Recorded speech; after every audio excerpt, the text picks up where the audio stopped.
¿Qué pasa cuando no hay límites en la relación madre-hijo? Esa es la pregunta que plantea y explora la película Mommy al adentrarnos en la complicada relación de Diane y Steve.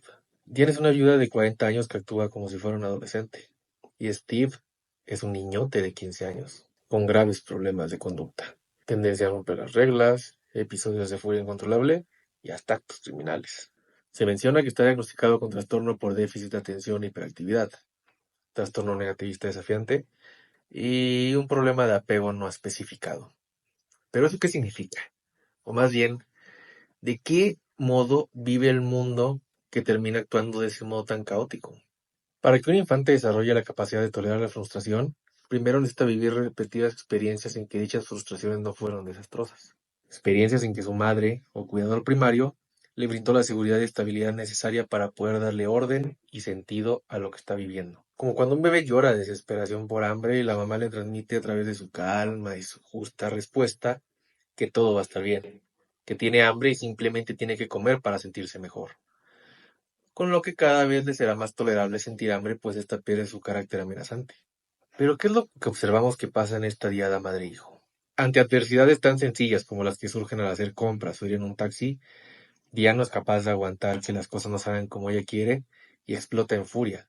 Se desquita contra quien sea que tiene enfrente y escala la situación exponencialmente en un segundo.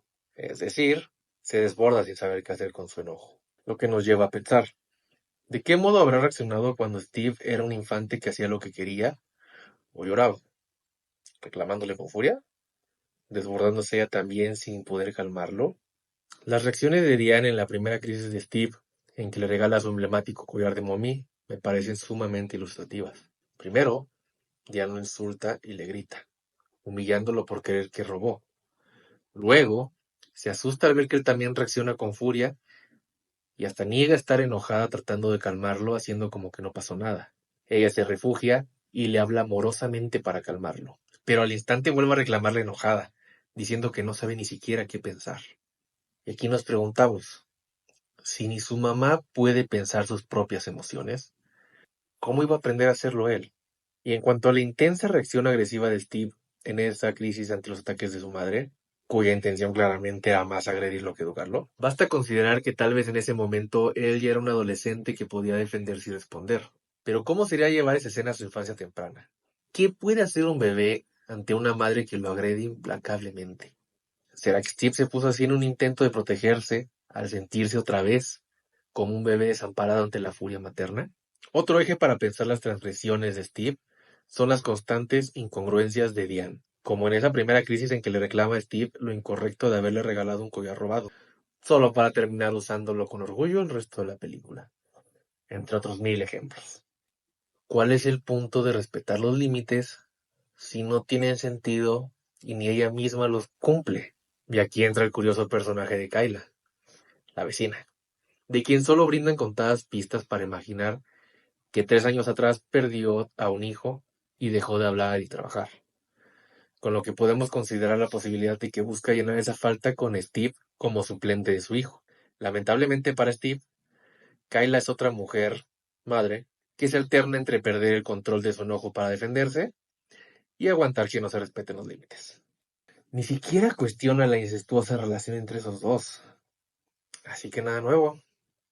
Aunque sí llega a cambiar un poco la dinámica del dúo Steve-Diane con su presencia.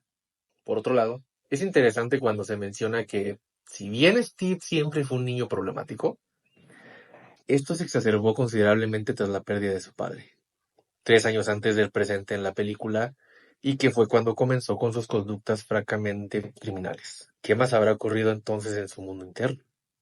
Atravesar el complejo de Edipo, que se puede resumir burdamente como el deshacerse del padre rival, quedarse con la madre como pareja, es una experiencia por la que todos pasamos, y cuya tramitación consiste en, por temor al castigo al estar prohibidas las relaciones inapropiadas entre familiares, renunciar al deseo por la madre e identificarse con el padre, quien es el representante simbólico de la ley.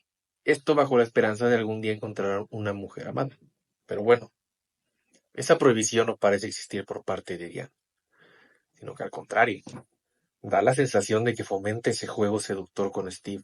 Y es que así como vemos que en varias ocasiones utiliza la seducción como medio de manipulación para conseguir lo que quiere de otros hombres?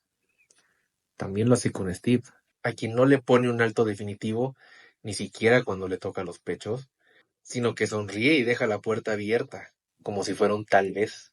Probablemente con el papá vivo estaba presente en mayor o menor medida la prohibición, ese límite que brinda seguridad. Pero una vez fallecido, Steve queda angustiadísimo ante su deseo por una madre que no pone límites y que claramente disfruta por parte de su hijo recibir la atención como mujer que le hace falta sin su esposo. ¿Será que además de expulsar su enojo y frustración, sus actos criminales buscan que alguien le ponga un alto? En cuanto al impulsivo intento de Steve por desvivirse, hay que tener en cuenta que esto ocurre justo después de la noche en que Diane lo llevó, y necesariamente, a presenciar sus intentos de seducir al abogado para que los ayudara gratis con su caso. Situación en la que Steve muere de celos y humillación. Esa noche cierra con Diane primero rechazándolo como hijo, culpándolo de su miseria cuando discuten en el estacionamiento, y luego rechazándolo como pareja al no corresponderle el beso que le da, porque así fue su duración, como rechazando a un amante en vez de señalar lo inapropiado de la acción de su hijo. ¿Qué hacer con tanta desesperación al sentirse completamente rechazado por el amor de su vida? Quien además actúa al otro día como si nada hubiera ocurrido. Steve se lastima para evacuar todos los afectos que no tolera, pero principalmente como un modo inconsciente de llamar a Diane a que se quede con él, que vea lo mucho que se necesitan ambos.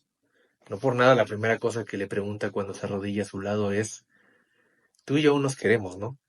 Todo esto logra que Diane se admita a sí misma que es incapaz de cumplir su rol como madre, y mejor busque la ayuda de papá gobierno, internando a Steve en un hospital psiquiátrico.